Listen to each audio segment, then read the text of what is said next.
Dolly. Dolly's kitchen मध्ये आपलं स्वागत आहे. आजची रेसिपी आपण बघणार आहोत पाणीपुरीसाठी लागणारं तिखट पाणी. तिखट चटणी बनवण्यासाठी मी सगळ्यात पहिले कोथिंबीर ऍड करते. त्यानंतर मी इथे पुदिना ऍड करते. त्यानंतर मी इथे मिरची ऍड करते. त्यानंतर अद्रक ऍड करते. त्यानंतर मी मीठ आणि मिरची पावडर ऍड करते.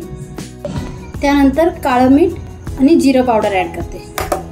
इथे मी तुम्हाला एक प्रो टिप देते. आपली चटणी काळी न होण्यासाठी आपण त्याच्यात थोडासा बर्फ ऍड करणार आहोत. आता आपण याला वाटून घेऊया.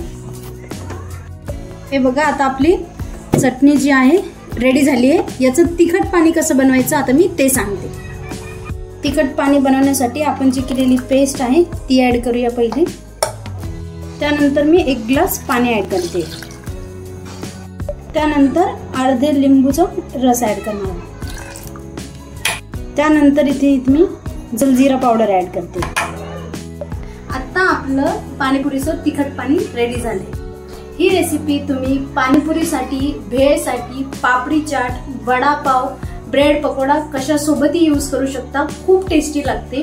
अशीच रेसिपी बघण्यासाठी माझ्या YouTube चॅनलला लाईक, फॉलो, शेअर करा आणि मला कमेंट करून सांगा नेक्स्ट रेसिपी तुम्हाला कोणती हवी आहे.